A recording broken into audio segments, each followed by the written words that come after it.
Здравствуйте, товарищи подписчики, вы сегодня на моем канале. Сегодня у нас будет обзор на игру SnowRunner.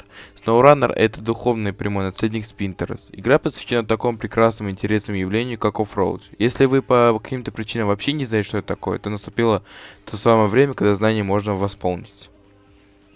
И первая мысль SnowRunner — это идеальный симулятор застревания в грязи. Но студия Saber Interactive каким-то неведомым образом умудрилась сделать непростую игру, которая одновременно заставляет переживать и материться, и сильно расслабляет, погружая в себя так, что теряешь счет времени. Далее, со временем, повышая уровень опыта, стали появляться новые детали для тюнинга грузовиков, и, соответственно, изменялась непроходимость на различных участках пути. Здесь важно отметить, что в игре очень хорошо сделан баланс грузовиков, например. Первый — это скаут. Он отлично подходит для разведки мест, так как в игре необходимо открывать фишки, чтобы увидеть, что и где расположено на карте. Второй — это шоссейник. Это вид грузовиков, годится по сути для езды на прямые участки. Проходимость у него плохая, зато по трассе он самый адекватный по части управления и скорости.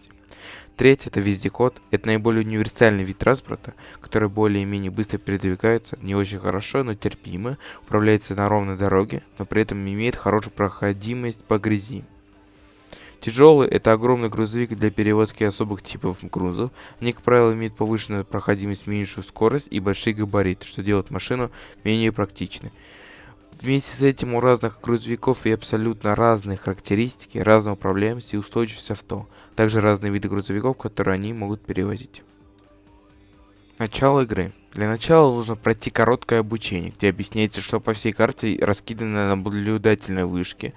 Найденные транспортные средства можно забирать себе, а для постройки чего-либо подвести материал к указанному месту. После этого игроку выдают гараж и отправляют его в свободное плавание. Выполняй задания, копи деньги, покупай все более качественные грузовики и покоряй другие локации. При первом появлении на огромной локации карта покрыта туманным войной. Пока не доедешь к вышке, толком ничего не увидишь, и придется надеяться, что дорогой тебя и куда-то приведет. Развлечений тут полно, начиная с сюжетной миссии и заканчивая сбором коллекционных предметов. Есть всякие мелкие поручения. Такой-то бедолага утопил машину в болоте, и мы должны ребятку дотянуть до места неподалеку. То игроку просто предлагают отправиться на вершину горы и полюбоваться пейзажем. Попадается и состязание на время, где от результата зависит награда. Да и место скрывается и нативно в определенной области от вашего транспортного средства, когда вы просто передвигаетесь. Но так можно заплутать или выбрать неверную дорогу, а еще так и не найти средство, которое иногда очень нужна. Потому исследование — один из важных элементов игры, особенно после того, как приходится осознание лимитированности бензина, а здесь на карте всего одна, не считая гаража. Локации достаточно большие, по диагонали занимают 3 километра. Возможно, это не самые большие масштабы в рамках игры с открытым миром, но в части исследований и проработки точно заметны. К тому же средняя скорость тут сильно ниже гоночной. Пересечение всей локации может занять у вас и час, и два. Там уже все зависит от селекции ваших умений. Тогда придется эвакуироваться и начать путь с самого начала. Очень обидный момент, кстати. В игре всего 3 локации: Мичиган с 4 отдельными картами, Аляска с 4 отдельными картами, Таймыр с 3 картами. Как играть с друзьями? В игре есть кооп режим, можно создать сервис и позвать в него друзей. По сути, это та же игра, как и одиночка, но в ней вместе с друзьями проходить играть создателя сервера. То есть, если я подключусь к другу, то мы будем проходить игру и наоборот. Приходим все вместе, выполняем миссии, результат, деньги и опыт получают все, кто находится с тобой в кооп режиме. Вообще это совместное прохождение, то есть вы вместе работаете над результатом. Есть задача отвезти груз, отметить ее, немного логистики, кто туда и на чем поедет, какое количество груза заберет и вуаля. Иногда бывает такое, что решил сэкономить время и перевернулся на грузовике. Если вы ехали вместе, то есть шанс, что вам помогут, но вот не все виды груза может вернуть простым манипулятором.